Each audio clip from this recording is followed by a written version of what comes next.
Hello everyone, welcome back to the channel. Tensions are boiling in Tehran, and this time, Iran's own lawmakers are raising voices that echo across the world. As United Nations sanctions threaten to return, Iranian parliament members are openly demanding that the country build a nuclear bomb. What was once a red line is now being crossed in speeches, debates, and fiery calls from the floor of Iran's parliament. But what pushed Iran's lawmakers to this extreme? Why now? And what does it mean for the Middle East, the United States, and the global balance of power? Let's unpack the situation step by step. In the last few weeks, as the October deadline for the UN's so-called snapback sanctions approached, the atmosphere in Tehran became electric. These sanctions, originally suspended under the 2015 Joint Comprehensive Plan of Action, or JCPOA, are now being revived after years of diplomatic collapse. The deal, once meant to restrain Iran's nuclear program, is now seen by many in Tehran as a trap that only weakened Iran and empowered its enemies, and with Washington and its European allies warning of serious consequences. If Iran advances its uranium enrichment further, a new voice has risen inside Iran, one that says, if the world wants to threaten us, then we must threaten them back. Multiple Iranian lawmakers, including members of the powerful National Security and Foreign Policy Committee, have declared that Iran should no longer limit itself to peaceful nuclear activities. Some even say it's time for Iran to teach the world a lesson by developing an actual nuclear deterrent. For years, Iran's official position has been clear. Supreme Leader Ayatollah Ali Khamenei has issued a religious decree, a fatwa declaring nuclear weapons forbidden under Islam.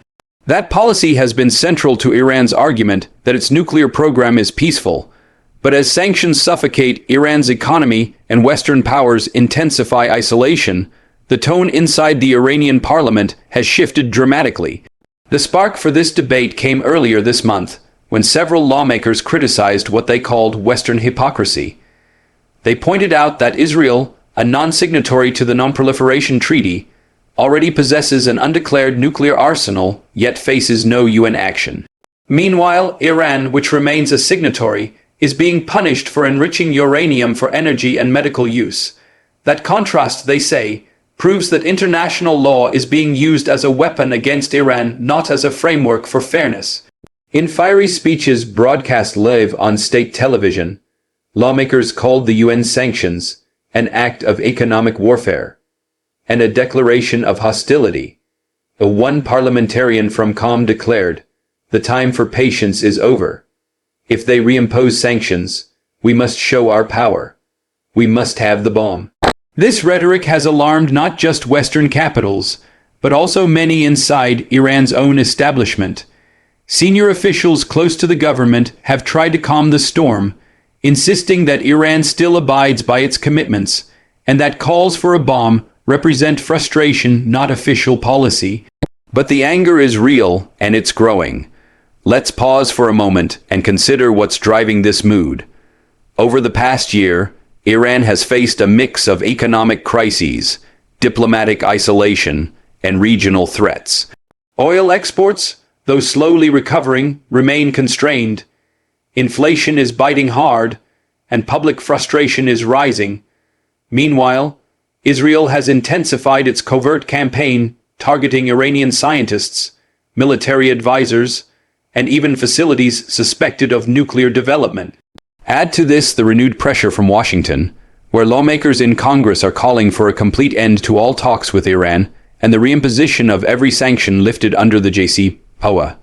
Europe too has joined in, expressing deep concern over Iran's uranium enrichment levels, now reportedly exceeding 60% purity, just short of weapons grade.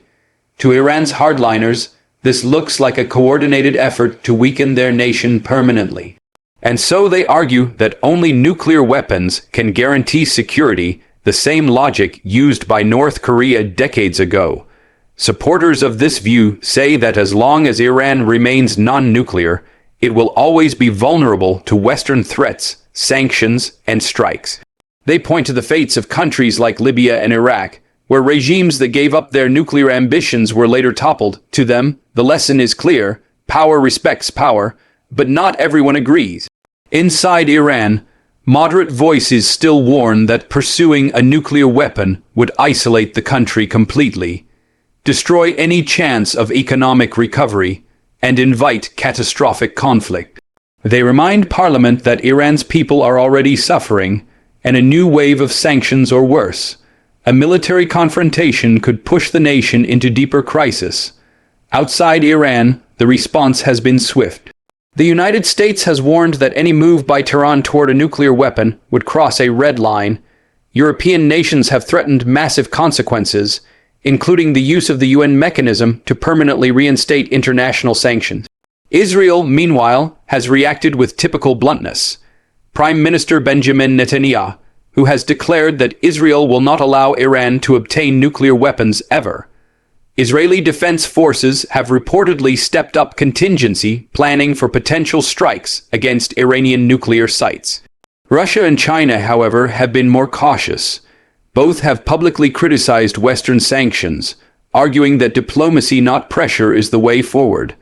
But behind closed doors, even Moscow and Beijing are said to be uneasy about Iran's internal calls for weaponization. After all, a nuclear-armed Iran could reshape the entire balance of power in the Middle East in ways that even its allies might not control.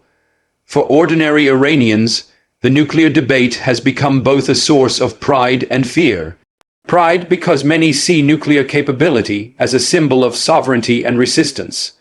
Fear because they know that talk of the bomb could bring war closer than ever. Experts say this is the most serious public call for nuclear weapons from within Iran's parliament since the 1980s. It's not just bluster, it reflects a shift in public psychology after years of feeling betrayed by the West and cornered by sanctions. The UN impending sanctions, set to target missile exports, arms transfers, and even key sectors of Iran's economy, have become a rallying cry for hardliners. They frame it as proof that peaceful diplomacy has failed, and that only strength can protect Iran's interests. But will Iran actually cross the line? At this stage, it's unlikely that Tehran's leadership will officially pursue a nuclear bomb, not yet. Iran's supreme leader still holds ultimate authority over nuclear decisions, and his stance has not changed publicly. However, the growing pressure from parliament, combined with regional instability, could gradually erode those boundaries. If Iran's parliament continues to push for weaponization, and if Western powers reimpose sanctions without offering a path for negotiation, the balance could tip. Iran's nuclear scientists already have the technical knowledge. Experts estimate that Iran could assemble a nuclear device within months, if it decided to do so. That possibility is what worries world leaders most. Once the line is crossed, diplomacy becomes almost impossible. The Middle East, already a tinderbox, could ignite into a regional arms race. Saudi Arabia has long hinted that it would pursue its own nuclear capability if Iran went nuclear. The United Arab Emirates might follow. Egypt and Turkey would face pressure too. In that scenario, the entire non-proliferation regime could collapse, and the world could face a nuclearized Middle East for the first time in history. Back in Tehran, however, such warnings seem distant. The tone is defiant, almost resigned. Lawmakers say they no longer trust the international system or the promises of any Western nation. "We tried diplomacy," one member said, "and we were punished for it. Now it's time to defend ourselves." It's a haunting echo of history, one where fear, pride, and power collide. As the UN prepares to announce its next steps, Iran stands at a crossroads. The world watches and waits, hoping that this time, words do not turn into action.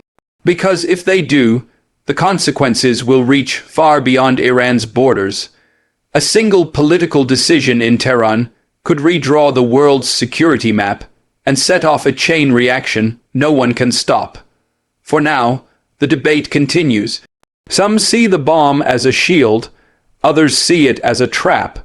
But one thing is certain: as sanctions loom and patience fades, Iran's nuclear future is being written not in negotiation rooms, but in the heated halls of its own parliament. And the world is listening very closely. Thanks for watching. Don't forget to like, subscribe, and share.